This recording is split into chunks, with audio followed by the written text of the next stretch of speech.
This is the Tombigbee Tales, and I'm your host, Shannon Evans. I write about a small town in northeast Mississippi called Columbus. Sometimes I write about the rest of the state. This episode is called the Columbus Housing Authority Truck Procurement Controversy. 3 times now, from 3 sources, I've heard the most interesting tale of a truck, a check, and some interesting banking at Columbus Housing Authority. First time I heard it, I was at a pickleball Christmas party. The next time I heard it was in courthouse gossip. The third time was at a coffee shop, and I overheard 2 people that I presume work for the city gossiping about it.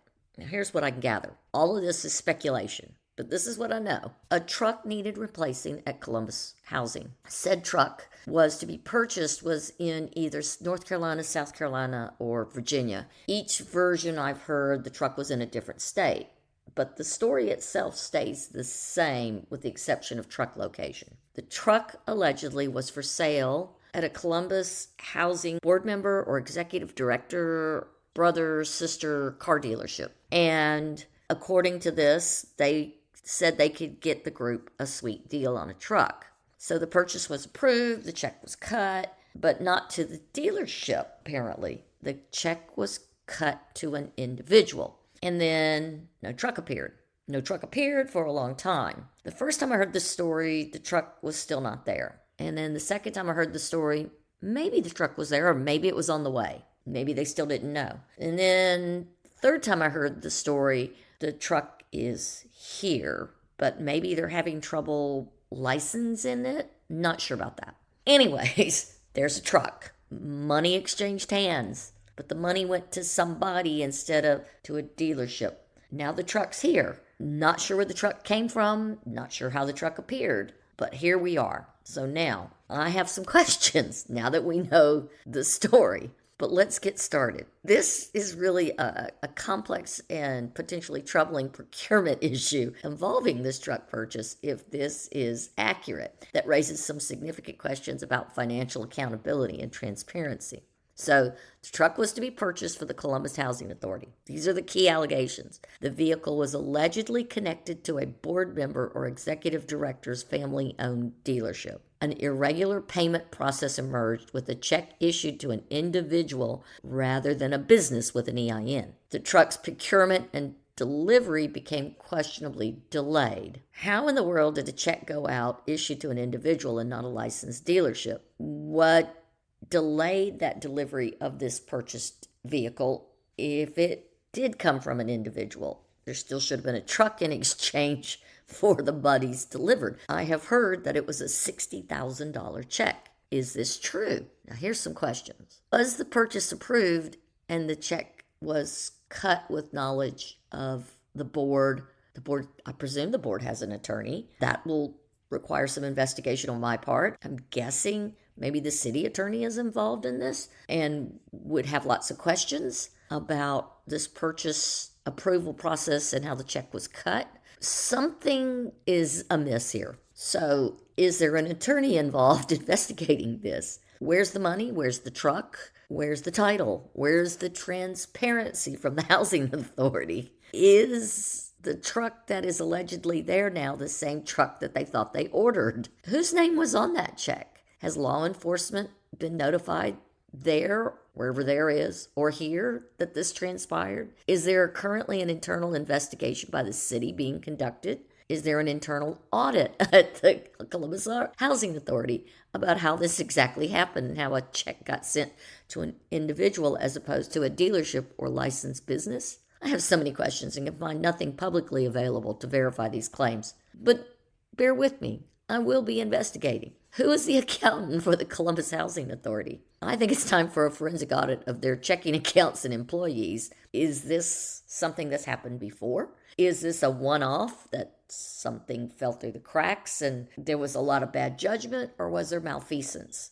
What checks and balances were supposed to have been in place to catch this type of thing and that had failed? Or were there no checks and balances? Do they have a 2-signature policy for checks paid out of that deep public pocket? If they are, who are the 2 signatures and were both of them on that check? Has the Columbus Housing Authority ever had an audit? And if so, when? What are they changing to ensure this does not happen again? Are their board meetings public, and where are they held? I presume at the Columbus Housing Authority. They have a nice building. When are they held? Are they open to the public? Do any city council members or the mayor ever attend these meetings? Is there any transparency or accountability when it comes to public monies? It's really curious, isn't it? This reminds me of a certain local former executive director for another organization in this town who's no longer with that organization, but who had her blind husband on the payroll as her driver. Here's some questions I have. So the first thing, the red flags are that a check was issued to an individual, not a licensed dealership. There seem to be inconsistent narratives about the truck's origin. That could be the rumor mill, could be internal, I don't know. Another red flag is the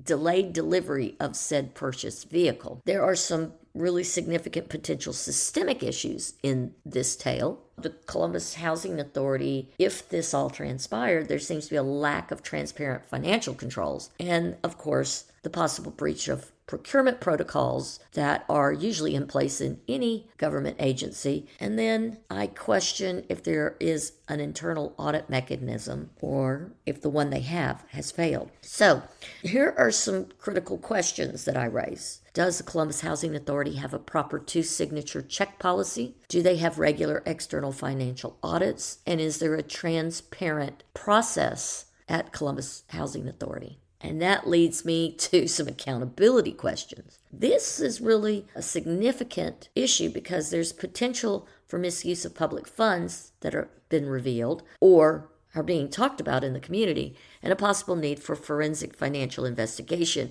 And clearly, if this has transpired, there's a lack of clear communication about their own internal procurement process. Now, I then look at the ethical considerations, and those ethical issues like potential conflict of interest with family-connected dealership. We don't buy from family, folks. Come on. There seems to be a breakdown of standard procurement procedures and a lack of public accountability. So, clearly they need to conduct a comprehensive forensic audit. They need to review their internal financial control systems.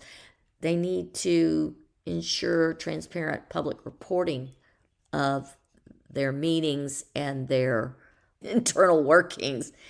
And there might need to be an investigation for potential legal violations within the Columbus Housing Authority. This event, if it happened in the way that it is being presented in the rumor mill in the town, suggests a broader pattern of potential financial irregularities in local public institutions, especially when you look at this on top of what I just recently found out about the fossil park and where that money was going to be channeled if I hadn't gone in and raised the BS flag about it going through Nancy Carpenter's hands and her organization over at the Columbus Cultural Heritage Foundation. And we think about the things that previously happened when we look at what happened at the CVB before a lot of the work that's been done there recently to create a more transparent institution within their own building. So transparency is good, folks. And this Columbus Housing Authority has a whole lot of money coming through their building. And public institutions like them need to maintain really strict financial oversight, and it seems to be rather loosey-goosey. Transparency is crucial in government and quasi-governmental organizations. And so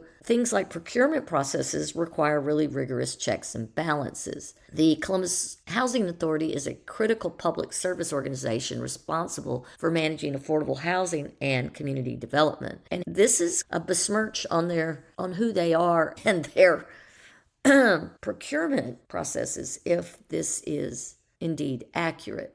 I hope that this investigation by myself and hopefully internally by themselves and an external independent investigation will look into the details of this truck purchase and expose potential systemic vulnerabilities in their public sector financial management. I'm not really sure where this goes from here. These are always some of the challenges of governance, but it's really interesting that this particular organization should have an advanced forensic financial investigation because it's not clear where this money went, where it is now, and how this has all been resolved. official verification and further comprehensive investigation are absolutely essential in this incident. We need some transformative outcomes after this.